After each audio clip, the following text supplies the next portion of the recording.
Vos saúdo com a paz do Senhor. Meus irmãos, que luta para chegar aqui hoje, meu Deus do céu. O endereço me levou lá para baixo, bispo, lá para a parte da marginal, lá da rodovia. Não sei que mistério foi esse. E o endereço estava correto. Depois eu coloquei de novo, recalculou, eu voltei para cá. Eu falei, era tão fácil. Se eu virava à direita, já estava no outro salão, né? Mas graças a Deus, nós conseguimos chegar nos acréscimos aí do segundo tempo. Bispo, muito obrigado. Deus abençoe. Eu fico muito alegre e feliz. Eu acompanho as lives, assisto as lives no YouTube, aqui do que Deus tem feito nessa casa. E eu sou muito grato por estar retornando aqui, nesse novo templo, pois o Evangelho é crescimento, é expandir. E isso aqui é cumprimento de promessa. E eu creio que cada vez mais Deus dará crescimento no nome de Jesus. Queridos, eu estou acompanhado do meu sobrinho, o bispo é um pregador aí que Deus está usando. Eu estou ajudando o ministério e é um jovem que Deus está levantando com muita propriedade. Eu estou com a minha filha, ela não sei por onde ela está. Meu Deus do céu, benção. Queridos, abra sua Bíblia comigo no livro do profeta Jeremias. Louvado seja Deus. Jeremias, capítulo de número 18.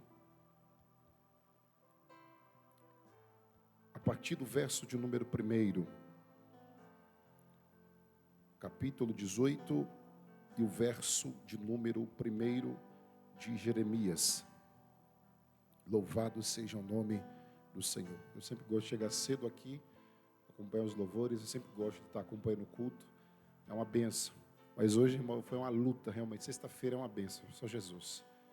Mas graças a Deus eu tenho uma palavra do Senhor do céu para a sua vida. Capítulo 18, verso 1, os que encontraram, digam amém. Diz assim: a palavra do Senhor que veio a Jeremias dizendo: levanta-te e desce à casa do oleiro, e lá te farei ouvir as minhas palavras. E desci à casa do oleiro, e eis que ele estava fazendo sua obra sobre as rodas. Como o vaso que ele fazia de barro quebrou-se na mão do oleiro, tornou dele a fazer outro vaso, conforme bem ao que pareceu aos seus olhos fazer. Então veio a mim a palavra do Senhor, dizendo: não poderei eu fazer de vós como fez este oleiro, ó casa de Israel? Diz o Senhor: eis que como barro na mão do oleiro, assim sois vós na minha mão, ó casa de Israel. Tome teu assento, que eu já lhe entrego a palavra de Deus.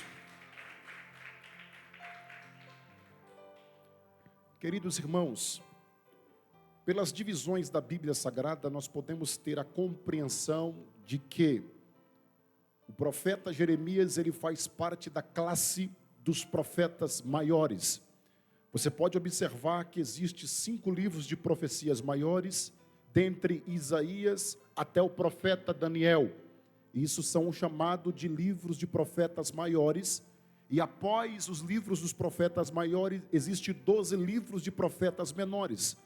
A questão aqui, no original hebraico, não é uma referência, não é um termo no pejorativo para quem é maior ou menor. É simplesmente para identificar o espaço de tempo que cada profeta exerceu a chamada de Deus para a sua comissão profética. Você observa que o profeta Jeremias, ele profetizou durante 40 anos. E suas profecias foi endereçado ao reino do sul, Judá. Ele profetizou dos anos 628 a 586 a.C. Ele foi usado por Deus para o reino do sul, Judá. Pela iminência da destruição da Babilônia, a Bíblia diz que ele vai atuar nos reinos de Josias até o último reinado da terra de Israel. Diz a Bíblia que ele não logrou vitória em suas profecias, mas tudo que ele profetizou aconteceu. O seu livro se compõe por cerca de 52 capítulos, e toda a estrutura, toda a base, toda a espinha dorsal da questão da ascendência histórica está exatamente no capítulo de número 1, quando Deus vai revelar-se ao profeta Jeremias para a chamada de Deus. E é exatamente este termo profeta, aonde Deus no Antigo Testamento vai se utilizar de 3 ofícios que ele se comunicava com a nação de Israel, a fim de atraí-los para a sua lei. O primeiro ofício que Deus utilizava será a questão legislativa, os juízes da casa do Senhor. A Bíblia diz que no período dos juízes, Deus levanta cerca de 15 homens na frente da sua casa para trazer os oráculos de Deus e acerca da sua lei. O segundo ofício que Deus utilizava para se comunicar com Israel era a questão sacerdotal. E bem sabemos que a questão sacerdotal era algo passado por hereditariedade, era passado de pai para filho. Você vê que todos os sacerdotes tinham que vir da descendência ou da ascendência de Arão. E a Bíblia vai informar que Deus utilizava-se dos sacerdotes principalmente uma vez por ano, quando o sacerdote entrava no tabernáculo para poder falar pelo povo diante de Deus. Mas o terceiro ofício que Deus utilizava-se era a questão profética. Até porque o nome profeta no original hebraico vem da expressão nabi ou navi, que significa porta-voz, arauto, embaixador de Deus. O profeta era que estava na incumbência de entregar os oráculos divinos à nação de Israel. Diz a Bíblia, a partir do versículo 4 do capítulo 1, que Deus vai revelar-se a Jeremias dizendo: antes que você foste formado no ventre, eu te vi. E antes que saíste da madre, eu te santifiquei. A palavra santificação quer dizer eu te separei, e as nações eu te dei como profeta.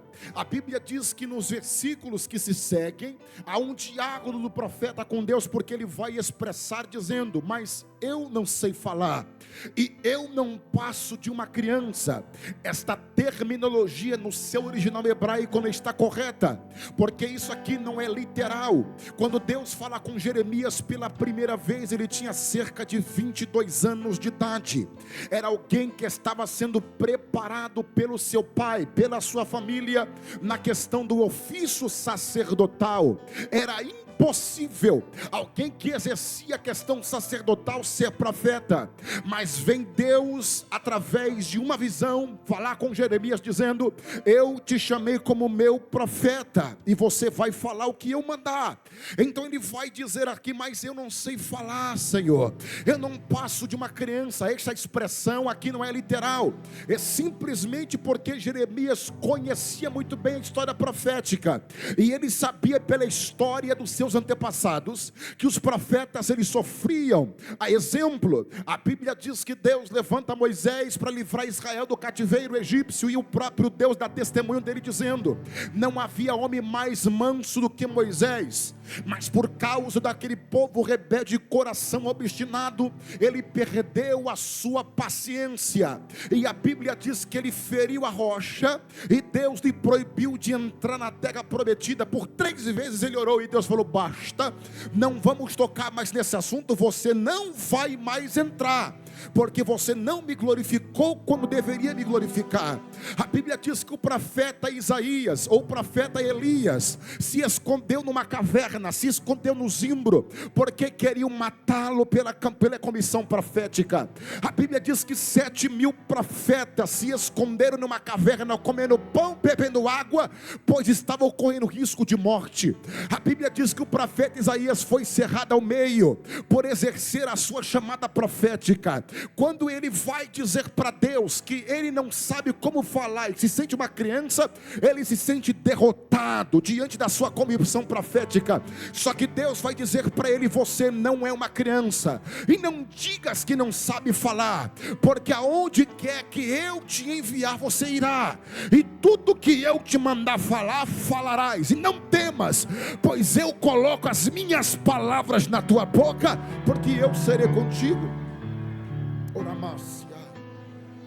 Deus garante. Eu aprendo algumas lições no capítulo 1. Número 1, a primeira lição que eu aprendo aqui é que Deus chama alguém para o ministério. Deus separa Jeremias para a chamada, só que Deus não vai iludi-lo. A primeira verdade de qualquer chamada de Deus, em qualquer área ministerial, é que Deus não engana ninguém. Em que sentido que Deus não engana ninguém? Deus chama, mas Deus avisa.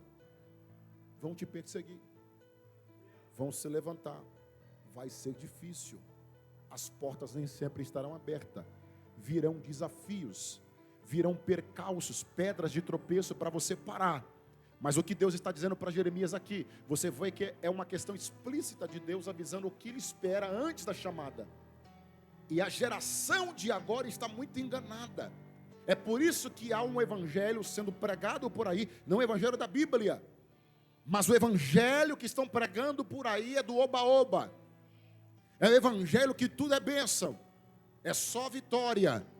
O evangelho do egocentrismo, do antropocentrismo, o homem no centro. Você é a estrela de Jacó. Você não vai passar por dificuldade porque Deus tem você como centro do universo. Deus não tem nem eu e nem você como centro do universo. O centro do universo é a sua presença, é Ele. Inclusive o objetivo máximo de estarmos aqui não é para ver o pregador nem para ver ninguém, é para estar aqui porque a presença de Deus se revela neste ambiente. A presença de Deus se revela aqui. Oh glória! Exatamente por esse motivo que nós estamos aqui nessa noite em torno do nome do Senhor. Então Deus revela algumas verdades a ele. Porque o contexto que Jeremias estava inserido era um contexto onde a nação de Israel mergulhou na rebeldia, no declínio espiritual. Eles não queriam mais saber de ouvir. Eles viviam uma espiritualidade mentirosa. Eles posavam no templo, ofereciam um sacrifício, eles acendiam incenso. Havia profetas, havia sacerdotes, mas todos estavam corrompidos. E no meio de uma crise espiritualmente falando, Deus sempre terá uma voz para usar. E eu vim dizer para você que Deus não precisa de 1000, Deus não precisa de 10.000, Deus não precisa de uma grande quantidade. O que Deus vê pela palavra que nós aprendemos é que Deus precisa de uma voz, apenas de alguém que esteja determinado a ser usado por Deus. Eu quero dizer para você que nesta época que nós estamos vivendo, nesse tempo odierno, onde a crise espiritual tem permeado o sistema eclesiástico, Deus tem sempre alguém em algum lugar disposto a querer. E eu quero crer que nesta última hora que antecede o arrebatamento, Deus tem pessoas em lugares para levantar com a chama da palavra, com comprometimento da palavra. Se você crê nesta verdade, é com você que Deus conta, é você que Deus quer usar, é você que Deus quer levantar. Se você crê, levante a tua mão. Há uma unção, uma presença que permeia este santuário. É com você que Deus conta, com você. Deus nos escolheu para algo específico. Deus nos escolheu para algo específico. E eu preciso ser enfático aqui.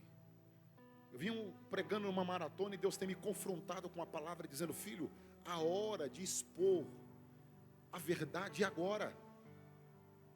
A gente passa muito a questão, eu não estou dizendo de forma genérica, mas eu estou falando de uma forma geral. A gente passa muita mão na cabeça. Não, vamos tentar dar um jeitinho aqui, um jeitinho ali. Com Deus não tem esse negócio, vai pegar ou largar. Com Deus é ou não é. Ou você está ou você não está. Porque a geração de agora, eu preguei no congresso de jovens há pouco tempo, e eu já comecei assim, eu falei assim: quantos jovens vocês convidaram do mundo para estar aqui? Quantos vocês convidaram do mundo para estar aqui? Só tem jovem da igreja. É um congresso de jovens, mas deveria estar aqui jovens do mundo. Questão de confrontar. O Espírito Santo de Deus tem me confrontado quanto a essa verdade. Porque nós estamos vivendo um tempo onde as pessoas querem ser amassageadas, não querem o confronto, e a palavra de Deus não massageia de ninguém. A palavra de Deus confronta. E o que é o confronto? O confronto provoca em nós uma introspecção, uma reflexão interior. Que caminho eu estou tomando? Quais são os passos que eu estou dando? Para onde e que direção eu estou tomando? A palavra de Deus nos confronta a entender que não é do meu jeito, não é da forma que eu quero, não é da minha vontade, é da forma dele. Não é a palavra que se adequa a mim. Não é Deus que tem que fazer as minhas vontades. Não é Deus que tem que aliviar minha carga.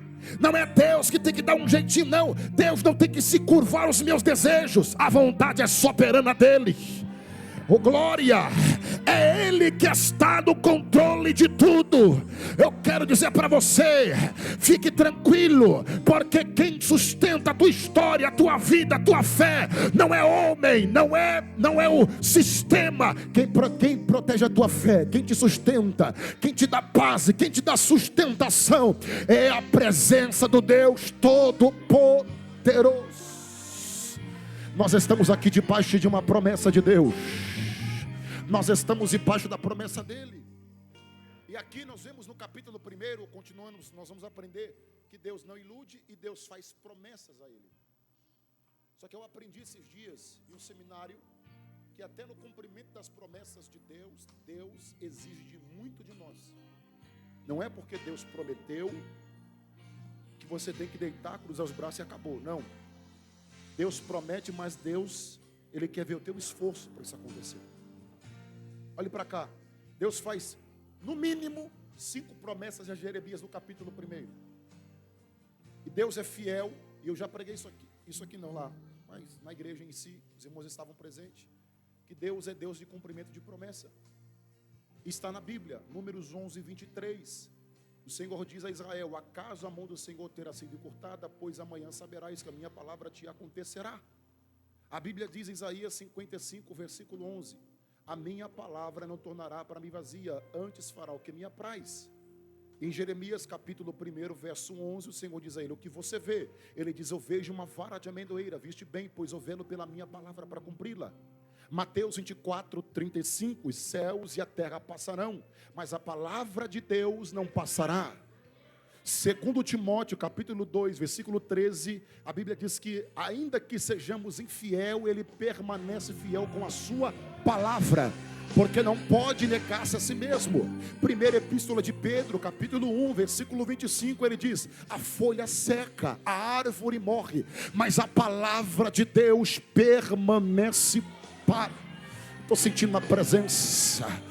Independente do processo, independente dos intempéries, independente das circunstâncias que são desfavoráveis, nós estamos debaixo da promessa de Deus.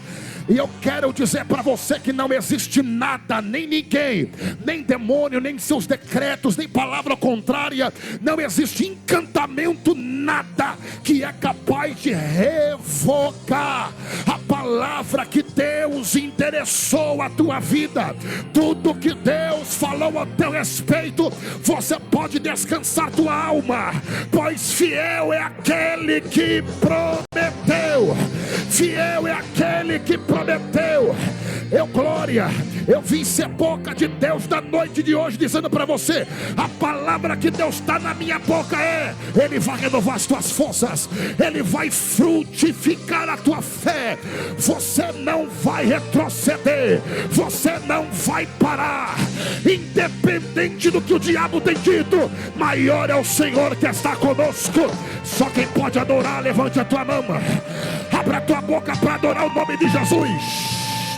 Na noite de hoje é sexta-feira, e tem alguém te dizendo por aí que sexta-feira do diabo não é nada. Segunda, terça, quarta, quinta e até a segunda-feira que vem pertence a Jeová. E na sexta de hoje, Deus quebra seta, arrebenta laço. Agora, oh glória, Ele está movendo o mundo espiritual em favor da Ebenezer aqui na... Ai Jesus, quem pode adorar? Há uma unção de libertação, uma unção que quebra jugo, uma unção de Deus de renovo para mim e para a tua vida.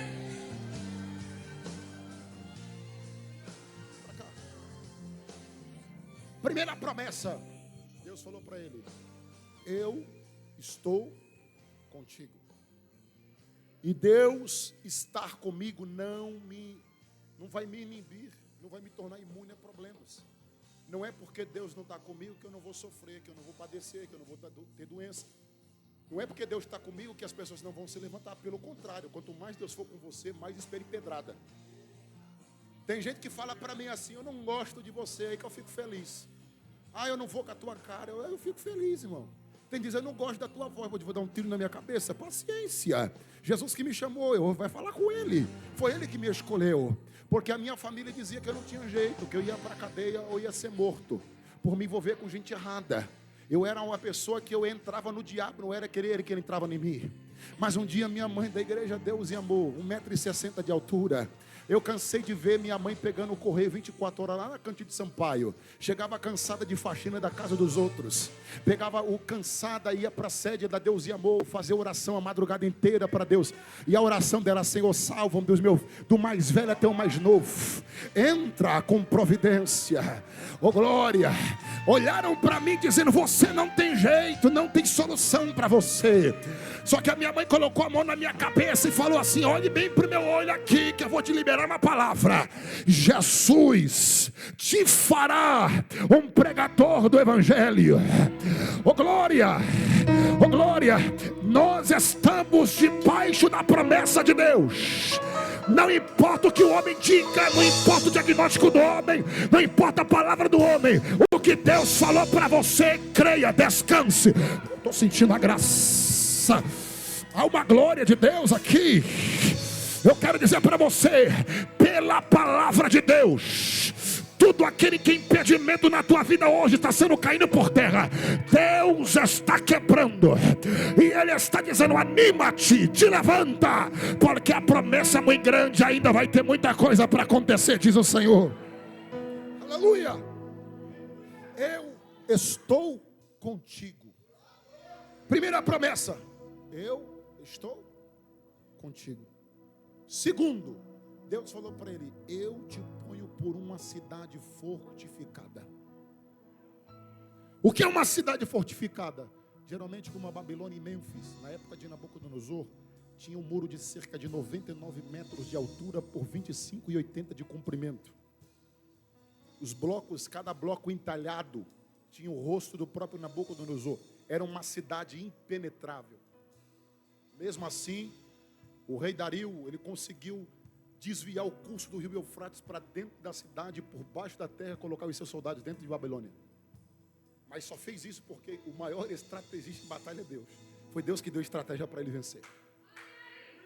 Só que no texto, Deus está dizendo para Jeremias: você é uma cidade fortificada. Olhe para cá. Uma cidade fortificada está imune a ataques? Sim ou não? A questão é: vão atacar, mas as muralhas vão repelir todos os ataques. Sabe o que Deus está dizendo para Jeremias? O que vai vir de forma externa não vai parar o propósito. Eu estou sentindo a presença de Deus. O que vai vir de fora atacar você não vai ter efeito, porque tu é uma cidade fortificada. Não vai. Vão tentar te matar, tua família vai te rejeitar, vão colocar você no calabouço, vão colocar você numa prisão, você vai se sentir desiludido, mas teu negócio é: você não vai parar, porque eu estou caminhando para frente. O apóstolo Paulo diz: eu me esqueço das coisas que para trás ficam e eu prossigo para o alvo que é Cristo. Eu vim dizer para você: nada vai parar o propósito. Não vai. Enquanto Deus não cumprir o que Ele tem para cumprir na tua vida, nenhum ataque externo, não é o diabo, não é palavra, não é fofoca, não é demônio, não é a palavra de maldição que vai revogar o que Deus determinou para a tua vida. Eu vim dizer para você: não vai te atingir, assim como o salmista escreveu no Salmo de número 51, e todos conhecem: aquele que habita no esconderijo de quem? Do Altíssimo, e na sombra do Onipotente. Deus tem dois atributos, e um deles é exclusivo. Qual é? Ele é onipotente, onipresente, onisciente. Ele tem todo o poder, conhece conhece tudo e sabe de tudo. Oh glória, o Deus onipotente é o Deus que tem todo o poder. Na sombra do onipotente descansará. Qual é o satélite? Qual é o Maps? Qual é o GPS que consegue localizar o esconderijo do Altíssimo? Sabe qual é a palavra? Quando Deus resolve te esconder, não tem Satanás que ache.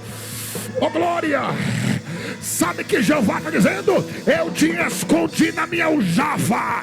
Você está na sombra do Deus Todo-Poderoso.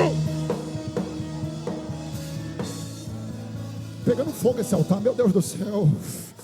Eu estou sentindo uma presença de Deus. Oh glória!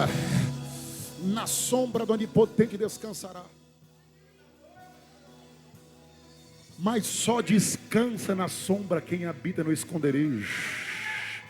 Para eu descansar, eu tenho que me esconder nele. Deus está dizendo para você: confia na minha palavra. Deus está no pleno controle de tudo. Daniel 2:22, Daniel 2:20, 22. Ele conhece o oculto e escondido, com ele mora a luz, ele sabe que está em oculto. Ele tem o poder dos reinos dos reis. Capítulo 4, versículo 17. Ele tem o governo dos homens na palma das suas mãos, ele faz o que ele quer. Aleluia. Isaías 43:13. Operando Deus, quem impedirá? Estou sentindo a graça. Aleluia, pela palavra liberada na sexta-feira, eu vim dizer para você: se prepare para viver um tempo novo na tua vida. Aleluia, eu não vim aqui com palavras de efeito. Final de ano vai virar, final de ano a roda vai girar. Não vim dizer que Deus é dono de parque de diversão. Eu vim pregar para dizer para você que há um tempo de Deus em cada promessa que Ele te fez. E Deus me autoriza a profetizar agora. O tempo de Deus está vindo para pessoas que estão aqui. Prepare-se, pois você vai começar a contar milagres e viver um tempo de colheita de promessas. Se alguém entendeu a palavra, eu creio que sim. Abra a boca e manda Deus glória para Jesus, porque Deus libera a palavra.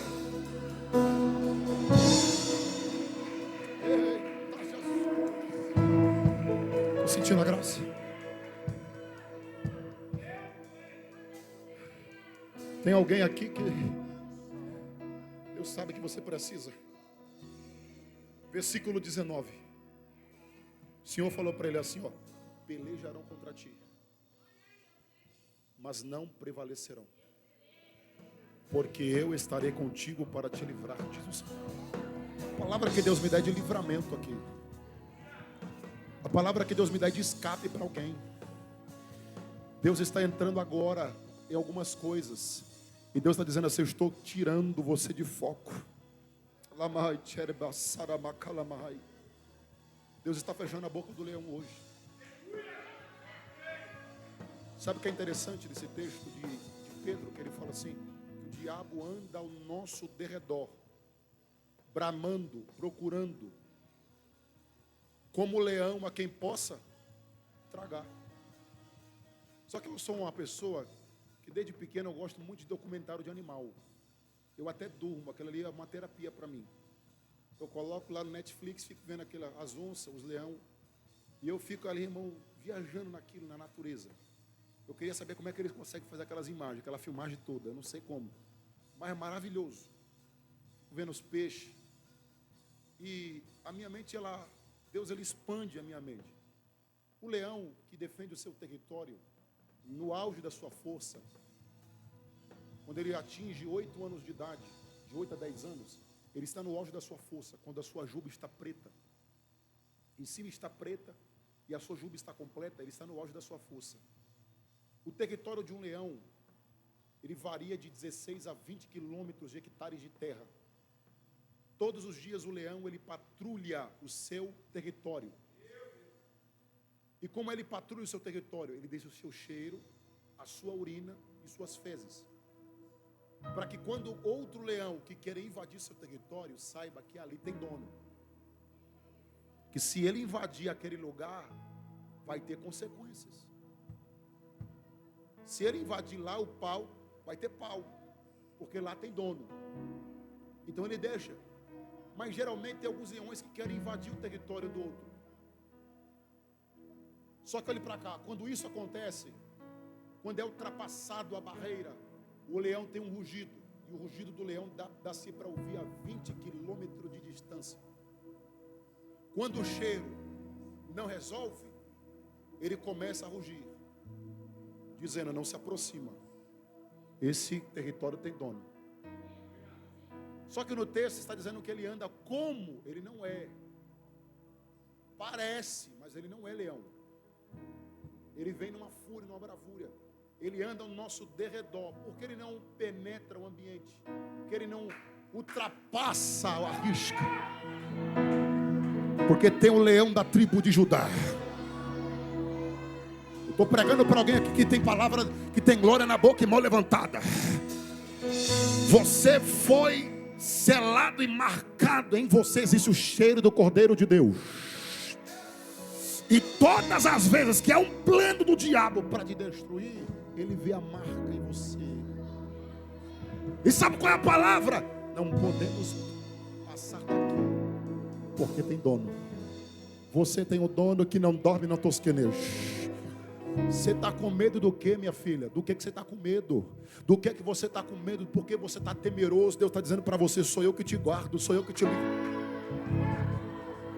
Salmo 46, Deus é o nosso refúgio e fortaleza, socorro bem presente na angústia, pelo que não temeremos, ainda que a terra se mude, ainda que o monte se transporte, há um rio, cuja as correntes alegram a cidade de Deus, a morada do Altíssimo. Aí vem dizendo que ele quebra o arco, corta a lança, queima o cego no fogo, e ele diz assim: ó, aquietai-vos e sabei que eu sou Deus. Serei exaltado entre as nações, serei exaltado na terra. O Senhor dos exércitos é o seu nome. Quem está aqui não é presidente, não é sistema político, não é homem. Quem está no controle desse lugar é um Deus que tem todo o poder. E eu vim pregar para quem tem glória na boca e mão levantada, que a partir da noite de hoje Deus quebra a seta, arrebenta laço. E eu vim dizer para você: há uma mudança de história de cativeiro para a tua vida, porque o teu Deus está na casa. Quem pode adorar? Quem pode adorar o nome dele?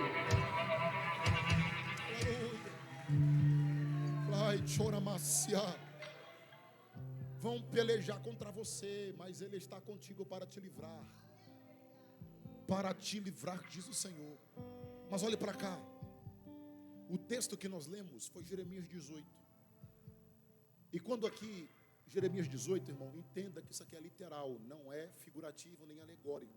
A Bíblia tem suas linguagens: figurativa, literal, alegórica, futurista, preterista, mas aqui é uma linguagem literal. O que é literal? É o que realmente é o que aconteceu. Não é um duplo sentido de texto. É literal. Então o que Deus fala para ele? Levanta-te e desça a casa do oleiro. Você vê que a primeira palavra no versículo 18, no capítulo 18, versículo 1, é uma palavra indicativa de ação. O que ele está dizendo aqui? Ó? Levanta-te e desce, porque lá te farei ouvir as minhas. Deus manda ele falar. Deus manda ele falar. Deus manda ele o quê? E ouvir. Sabe qual é o problema da minha geração? É uma geração que fala muito e escuta pouco. Quando Deus revelou a Samuel e ele não conseguia entender o que estava acontecendo, porque faltava-lhe referencial para explicar que Deus queria se revelar a ele.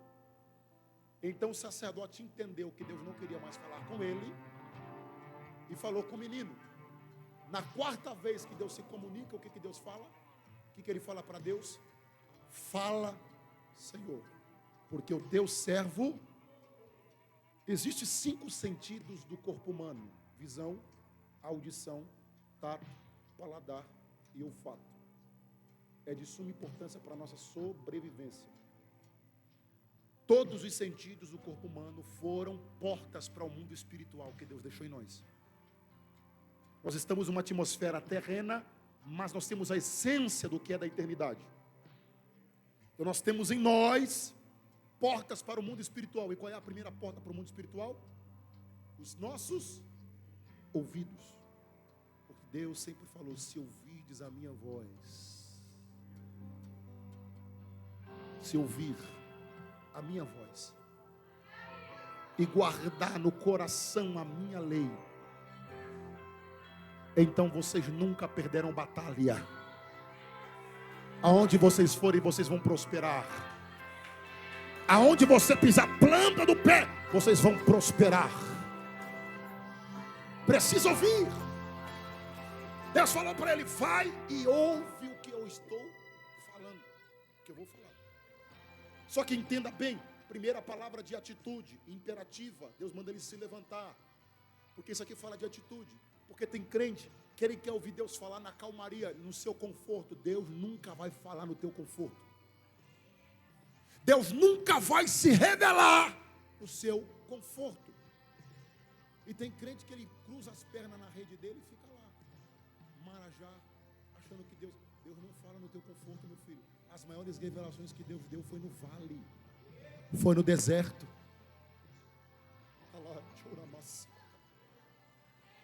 No vale, no deserto. Entenda. Deus fala para ele sobre tomar uma atitude de ir. Você vê que Deus não vem, é Ele que vai e desce. Você vê que para Deus falar com Ezequiel também, versículo capítulo 2 de Ezequiel, o que Deus falou para ele? Filho do homem, põe-te em, e eu falarei contigo. Atitude. Sabe por que Deus não revela para muita crente? Deus não se revela para muito crente? Porque Ele não tem atitude. Ele quer ficar na zona de conforto. Sua vida não muda porque enquanto você continuar na sua zona de conforto, Deus não vai. Enquanto você não vai, Deus não fala. A proposta bíblica que Deus me traz hoje é: saia da tua zona de conforto. Sai. Ele fala: veio a mim a palavra do Senhor, dizendo: levanta-te e desce. Versículo 2: porque lá te farei ouvir as minhas. Versículo 3: e desci a casa do oleiro. E ele estava fazendo o quê?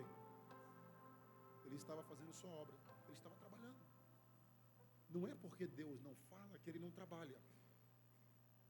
Deus tem suas formas e maneiras de fazer as coisas. E não é da minha forma, não é da sua, é da dele. Ele entrou na casa do oleiro e ele estava fazendo suas obras. Só que ele só observa. Ele só observa. Porque quem muito fala, irmão, não consegue entender. Por isso que Deus falou assim: fica quietinho, só presta atenção, que eu vou falar com você. Ele vê o oleiro trabalhando. E eu estudei sobre esse contexto. O oleiro tem um lugar rústico para trabalhar. Não é uma coisa exuberante. Não são máquinas sofisticadas, não. É simples. Ele pega um pedalzinho embaixo, que ele coloca o seu pé e fica ali apertando de forma contínua. Tem um ferro no meio e em cima um alumínio redondo, onde ele coloca com as mãos, ele dá forma ao barro, argila. E eu quero falar sobre 4 processos do barro na mão do oleiro. O primeiro processo do barro na mão do oleiro é a fase da sua escolha. Todo oleiro tem uma argila específica para trabalhar. E detalhe, toda argila que todo oleiro escolhe não é de baixa qualidade, ela tem boa tenacidade. Toda argila ela tem uma qualidade, só que ela não vem pronta. Então o primeiro processo do barro na mão do oleiro é a fase da escolha. E se nós somos comparados ao barro na mão do oleiro, aprenda uma verdade: que você não está aqui por acaso. Você não está aqui por acaso. Tem pessoas que nos desprezam, que não gostam de nós, mas se você está aqui hoje, é porque Deus viu propósito em você. O Senhor falou a Pedro: o que eu faço agora você não entende, porque a escolha de Deus. Tem gente, quando eu vim falando com meu sobrinho no carro, que quando eu comecei eu não entendia. Falei: Deus falou que me chamou, mas eu não consigo fazer nada. Deus disse que eu vou ser um grande pregador, mas eu nem sei falar nele. Eu sei. Como é que isso é possível? Quando Deus faz a promessa, Deus não está vendo o teu momento, Deus está vendo lá na frente. Quem despreza você hoje não entende o que Deus fará de você lá na frente. Quem viu esse ministério no começo desprezou, pode dizer assim: não vai crescer, porque todo começo é difícil, ninguém acredita, ninguém investe, ninguém dá palavra de incentivo, são poucos. E hoje onde está? Crescendo e avançando. Lá eu estou sentindo a graça de Deus. Porque quem Se alguém soubesse como estaria hoje, teria acreditado. Mas como não deu palavra de crédito, e Deus não depende da fé do homem para agir, Deus está dizendo: o que eu estou fazendo hoje, eu tenho um momento. Hoje você não entende, mas lá na frente, você vai olhar para trás e vai entender porque foi tanta pedrada, porque tanta ferida, porque tanto levante, porque aonde Deus ia te colocar, irmão, iria incomodar muitos. Então vai ter muita gente que vai lutar para você não chegar onde Deus determinou. Mas em nome de Jesus, na força do leão de Judá, na unção de Deus, nós vamos quebrando barreira. Nós vamos quebrando pedra, impedimento, muralha, rompendo corrente. Mas nós vamos chegar aonde Deus prometeu. Quem crê, abra a boca para dar glória. Em nome de Jesus. Aleluia. Olhe para alguém do teu lado e diga: você vai triunfar. Você vai chegar onde Deus determinou. Toda argila é de qualidade, mas ela não vem pronta. E existem 3 etapas: processo, propósito e promessa. Ninguém vive promessa sem passar pelo processo. Ninguém entende o propósito sem passar pelo processo. Então existe o processo de Deus, e é difícil, porque ninguém quer passar por ele, porque dói. Eu passei por tanta dificuldade, tantas lutas eu tenho vivido, e eu pensei, eu tenho uma pequena biblioteca na minha casa, e eu falei para Deus: eu vou pegar todos esses livros e vou vendê-los. Não quero mais saber desse negócio de pregar não, porque no meu devocional diário eu tenho uma coletânea de Charles N. Spurgeon, e umas frases que mais me chamou a atenção, um grande pregador, príncipe dos pregadores, ele diz assim: ó, Deus nunca vai usar alguém sem antes feri-lo profundamente. E eu nunca entendi essa fala de Spurgeon. Nunca entendi. Eu falei: Senhor, mas qual é a necessidade de ferir para usar? Para que machucar para usar? Aí eu fiquei revoltado, irmão. Me deu uma ira santa. A minha audácia é me revoltar com Deus. Eu fiquei revoltado. E eu estava estudando sobre um texto que ia pregar no Congresso de Varões. Eu fechei a Bíblia e disse: eu não quero mais saber, vou desmarcar o Congresso. E eu não quero mais saber de nada. E fui deitar falei: agora eu vou ser igual aos crentes de hoje. Vou sentar na minha cama e ficar o dia inteiro mexendo no Facebook. É assim, né, irmão? Fico o dia inteiro no Instagram, o dia inteiro no WhatsApp, no Facebook. Não ora, não lê Bíblia, e quer poder de Deus, quer ver milagre. Vai ver, irmão, é cajado na tua cabeça. Eu peguei, sentei lá. Só que aí eu tenho um pastor Eliseu nas redes sociais. Ele postou assim, ó: 1 minuto, estava na postagem: Deus prefere te ver ferido do que te ver perdido. Aí eu olhei assim, eu olhei para um lado, olhei para o outro. Falei, não, isso é perseguição, um negócio desse. Aí, irmão, o Espírito de Deus queimou meu coração. Aí eu fui eu tenho criado mudo ali, um hacker para estudar. Aí acendi a lanterna de novo, tem aquele abajurzinho, né? E falei, não, alguma coisa Deus quer falar comigo, só pode. E eu debatendo com Deus, porque ferir para usar. Aí o tema do congresso era sobre o profeta Amós. E o profeta Amós tem um texto, um versículo que me chama a atenção, Amós 7,14. E lá no Amós 7,14, ele vai debater com o sacerdote Amazias, porque ele era do reino do sul, nas divisões das tribos de Israel. Ele sai do reino do sul e vai profetizar para o reino do norte, antes da sua queda em 722 a.C. E quando ele profetiza para o reino do norte, o sacerdote Amazias fala para ele assim, ó: volta para a tua terra e profetiza lá. Você veio perder o que aqui? Vai ser profeta lá. Aí ele responde: eu não era profeta, não era minha escolha estar aqui. Eu era boieiro, e era mais fácil tomar conta de boi do que pregar para a gente. Mais fácil tomar conta de animal do que tomar conta de gente.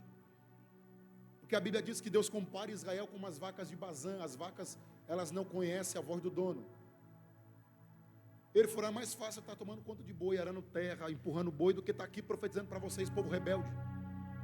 Fala, Deus fala, mas não ouve, não escuta. E ele fala: eu era cultivador de sicômoro. O que é sicômoro? é um fruto semelhante ao figo das figueiras de Israel. Só que o sicômoro não é como o figo que amadurece no tempo oportuno. Não, o sicômoro ele passa de verde para podre. Ele não amadurece. Ele vai de verde a podre. Então, aí eu falei assim, esse profeta é burro. Porque ele está plantando um fruto que ele não vai consumir, não vai colher. Quem é que perde tempo plantando um fruto que não vai poder usar ou vai poder usufruir? Só que cavando nos originais, em Israel na época eles desenvolveram uma forma de amadurecer o sicômoro. E como era? Eles pegavam uma espécie de bisturi. E bisturi serve para quê? Eu fui operado, eu sei muito bem. O bisturi serve para quê, irmão? Raso ou fundo? Fundo. E eles pegavam uma espécie de bisturi e iam fazendo feridas no sicômoro. Para quê? Eles colocavam no campo, na época da chuva serode e temporã. Quando chovia, as cutículas de água doce entravam nas feridas. E a água doce penetrava no núcleo do fruto. E eu fazia amadurecer de dentro para fora. O Espírito me confrontou dizendo, você é um sicômoro na minha mão. Pela vida nunca você amadureceria, mas eu precisei ferir você. Eu precisei mexer em algumas coisas para eu te colocar do jeito que eu quero ir. Ora, Pai, eu estou sentindo a presença de Deus. Deus está dizendo para você, entenda. Essa lágrima tem propósito, esse choro tem propósito, este processo tem propósito, essa luta tem propósito, não é por acaso. Deus não está permitindo tudo isso por acaso. Deus está dizendo para você, o que eu quero fazer de você, hoje você não entende, mas entenda uma coisa, resista ao processo, porque aonde Deus vai te colocar, o nome dele vai ser glorificado. Pregando para mim, irmão. Pregando para mim. Charamai, temassui que é. Dói. Dá vontade de abandonar, desistir. Dói. Tá achando que ser fiel a Deus é fácil? Tá achando que levantar a mão aqui da glória é fácil? Vir aqui quando tá tudo bem é muito fácil você cantar aqui com o grupo de louvor. Dá glória a Deus quando a tua vida tudo está encaixado, é fácil. Quando você caminha para o final do ano com a conta no azul, no verde, é muito bom. Agora quando Deus começa a tocar onde você, na sua estrutura. E sabe por que Deus faz isso? Eu aprendo muito com o capítulo 17. O que Deus fala para Elias? Depois que ele profetiza para Acabe na parte 2, versículo 2. O que Deus fala para ele? Agora vira-te daqui. A Carla sabe que eu já preguei sobre isso. Lá na Mutinga. E vai para o ribeiro chamado Querite. Esconda-te lá, porque tenho ordenado aos corvos que ali te... Só que é interessante, antes de Elias entrar no Querite, Deus já havia preparado pão e água e carne. Ou seja, Querite não é sinônimo de morte. Querite é sinônimo de dependência de Deus. Deus coloca Elias num ponto estratégico para quê? Sustentar o seu profeta na época de crise. Isso não é, irmão, não é para te matar. Deus está te preservando no tempo de crise. Não é para matar. Quem manda Elias para o Querite é Deus. Deus não manda ninguém para a morte. Vai para lá. Nossa mania de achar que o processo de Deus vai nos matar, não mata nada. Você fica mais crente. Deus te manobria. Você fica mais crente. Deus coloca Elias. Aí Deus fala assim, esconda-te. A palavra esconder no hebraico ali não é de medo. É de prepara-te. Porque Deus não pode contar com pessoas despreparadas. Deus fala para ele, prepara-te. Eu aprendo 4 coisas aqui. Número 1, Deus coloca Elias no Querite. Porque a palavra Querite no hebraico é sharat ou sharhaba. Que na tradução do português é colocar ou pôr da forma. O oleiro não faz a mesma coisa? Ele não dá forma certa às suas obras? Deus é o oleiro e você é o barro. Querite fala de anonimato. O que é alguém, eu já fui anônimo um dia, não que eu seja conhecido hoje, mas eu já fui alguém que ninguém tinha prazer de pegar na mão, que alguém queria ser amigo, porque ninguém quer ser amigo de alguém que não tem expressão, que não tem conhecimento de nada. Alguém falou para mim, chegou ontem, já quer ser alguma coisa. Eu disse, não cheguei ontem, eu já vinha, mas ninguém me via. Eu já estava, mas ninguém me via. Enquanto você estava aí pulando para um lado para o outro, eu estava orando de madrugada, dizendo, Deus, me dá uma oportunidade. Enquanto muitos estavam aí desprezando a chamada de Deus, eu estava dizendo, Deus, prepara eu já vinha. Deus só resolveu me apresentar no tempo dele. E quando Deus apresenta, ninguém esconde. Quando Deus levanta, ninguém abate. É o tempo dele. Queria te falar de anonimato, por quê? Porque fala de dependência. Em nome de Jesus, você depende muito do teu intelecto, da tua inteligência, do teu poder aquisitivo, do teu dinheiro, do teu emprego. Você depende muito da tua família. Dependa de Deus. Você precisa de todos, mas dependência de Deus, porque dependência fala de vida ou morte. Elias está no querite, na dependência de Deus. O que ele precisava, ele não tinha recurso, a terra não tinha recurso. Deus é que mandava para ele pão todo dia, Deus mandava carne todo dia, Deus mandava água todo dia. Sabe o que Deus está dizendo? Enquanto tudo à volta desmorona, eu vou te preservar. Você não deu glória porque você não entendeu. Em meio ao caos, ao meio que está acontecendo, Deus está dizendo, não temas, porque eu já ordenei provisão para a tua vida. Não vai faltar pão, não vai faltar carne, não vai faltar água, porque quem está na dependência de Deus vai até o fim. Quem pode adorar, abra a boca para glorificar o nome de Jesus. Diga para alguém, dependa de Deus. Dependa de Deus, dependa de Deus, dependa de Deus na tua casa, dependa de Deus na tua família, dependa de Deus no teu casamento, dependa de Deus no teu trabalho, dependa de Deus no ministério, dependa de Deus. Eu vou encerrar, já deu minha hora, mas olhe para cá. A outra forma que o oleiro trabalha para purificar o barro é como? Ele pega, o barro vem, é bom, mas ele não vem pronto. Ele coloca dentro de um quadrado de 8 metros de comprimento por 4,5 de largura e chama alguns amigos para ajudá-lo a moldar o barro. O que eles fazem? O barro é duro, não dá para manobrear. O que eles fazem? Pegam jarras e jarras de água e vão jogando. E os que vão pisando o barro. Está duro? Jogue mais água. Pisa mais. Não está bom ainda? Joga mais água. Palavra. Pisa mais. Amassa mais. Porque dentro, no interior do barro, tem moléculas que impedem ele de ser manobreável. Dentro do barro tem coisas que impedem ele de ser manobreável. Tem o que? Tem vidro, tem pedra, tem madeira.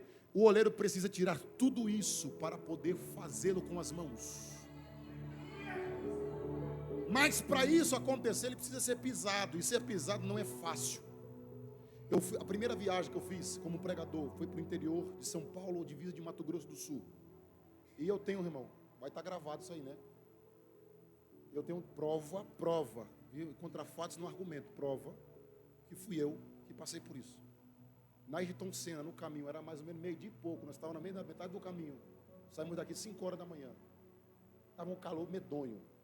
E eu falei assim, vamos parar aqui e beber um caldo de cana. Estava uma placa enorme lá, vamos beber cana aqui, o caldo de cana, à vontade, por R$2. Eu falei, agora, pastor, eu estou com 20 conto no bolso aqui, vamos lá. Eu pago, R$2, está barato. Vamos lá, tem cana em abundância. Cheguei lá na barraca do caldo da cana e falei para o cara, pega 4 canas gordinhas aí, na fita, e coloca aí para mim que eu estou com sede, com limão e gelo, coisa boa. Ele falou, é para já. Só que eu sou curioso, mas é para aquilo que me edifica, não para a vida de ninguém. Eu estou olhando ele trabalhar. Na feira de domingo do pastel lá, que fica do lado, tem um caldo de cana, não tem lá? O caldo, aquele caldo é caro, né, irmão? Meu Deus do céu, um copinho é R$5, misericórdia. Mas você vê lá, qual é a única forma de extrair o caldo da cana? Como? Esmagando, moendo, triturando, como você quiser. Aí está lá a moedeira, a trituradeira, ele pega umas canas gordas, coloca lá, ela do outro lado, irmão. Ela sai toda bagaçada, só o bagaço, amassada. E o caldo desce, diz coisa boa. Só que você pode reparar que ele vai fazer isso mais 3 vezes. Do bagaço ele dobra e vai passar de novo, até extrair todo o caldo dela. Sim ou não? Quando ele pegou o bagaço e foi passar de novo, diz: não, rapaz, joga fora isso aí, presta não.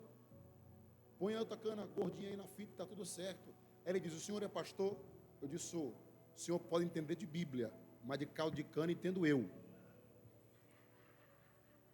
Aí eu olhei assim, eu não sabia nem o que falar, né, para ele. Eu falei: então me desculpa, é que... Ele falou assim: não meta o seu nariz onde você não entende. Você entende de Bíblia? Eu não entendo, não posso falar do que você entende. E aqui você não pode meter o nariz, rapaz, porque eu trabalho com isso aqui a vida toda. Eu disse: então me explica aí como é que esse negócio funciona. Ele disse: se o senhor beber esse primeiro caldo, está doce, mas não está bom. Você vai sentir um gosto de água. Eu disse: e quando é que fica bom? Se eu passar o bagaço. Aí eu falei para ele assim, de forma engraçada. Eu falei: aplica o texto, filho. Então aplica para me entender. Ele falou assim: a melhor parte da cana está no bagaço. E é na aparência que julgamos, dizendo: está só o bagaço, não presta mais. Daí não sai mais nada, joga fora, que já era. Na minha ótica, o bagaço não tinha mais nada a oferecer. Mas ele me explica lá no interior dela. Se você dá uma mordida, você vai ver como está doce. A melhor parte da cana está no bagaço. É quando alguém olha para você e diz: já era. Já era. Está só o bagaço, daí não sai mais nada. Jeová está dizendo aí que você está enganado. O inferno está achando que você está dizendo que você está só o bagaço, que já era, que você vai voltar atrás. Alguém está olhando e dizendo: agora ela desiste, agora ele retrocede, agora ele para. Mas não sabe que você ainda continua tendo a essência. É na luta, no processo que mais dói, que mais glória nasce na tua vida, que mais unção nasce na tua vida, que mais presença nasce na tua vida. Eu posso estar só. E aí que o diabo fica perturbado, porque ele já fechou porta, pela permissão de Deus, já fechou amizades, pela permissão de Deus, ninguém mais te liga, tudo está dando errado, e você está aqui dando glória, aleluia. O diabo achou que você não ia vir para o culto hoje, que você até teve impedimento para você não estar aqui. Mas olhe para cá, você está aqui e o mundo não consegue entender como é que pode estar dando glória, como é que pode estar com Bíblia debaixo do braço, como é que pode estar sorrindo, sendo que está dando tudo errado, tudo está dando errado. Mas continua, isso nunca vai entender, porque isso não é da terra, é do céu. Nós não dependemos do recurso humano, porque quando para mim aqui embaixo está tudo dando errado, Jeová fala: eu tenho a chave, a porta que eu posso abrir ninguém fecha, a porta que ele... Estou sentindo a presença de Deus. Eu paro agora. Terceiro processo. O barro vai para a mandoleira. Sim ou não? Versículo 4. E como o vaso que ele fazia de barro se quebrou. Diga comigo: quebrou-se. Na mão do oleiro. A palavra quebrou ali no original não tem existência. No original hebraico é desmanchou-se. Porque se quebrou, ele já está duro, então está depois de feito, já foi moldado. Não é. Ele está em fase de processo de ser moldado. Como o vaso que ele fazia de barro desmancha na sua mão. Sim ou não? A pergunta é: ele joga fora? Sim ou não? O que é que ele faz? Do mesmo barro. Isso fala das duas fases da nossa história. Não é porque deu errado na primeira que Deus desistiu de você.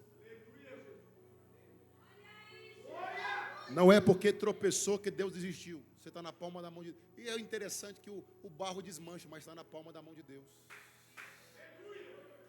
Estou sentindo a presença. Está na mão de Deus. Deus está no pleno controle de tudo. Até no que deu errado, Deus está no controle. Até no que não deu certo, Deus está no controle. Até no que não funcionou, Deus está no controle. Eu estou sentindo Deus. Deus continua no pleno controle da tua vida. Cada lágrima, cada tropeço, cada ferida, Deus continua no seu controle. Eu vou dizer para você entender: Deus está no controle. Ele pega do mesmo barro e Ele faz novamente. Deus está dizendo: a glória dessa última casa será maior do que a da primeira. Disso, quem pode adorar? Quem pode adorar?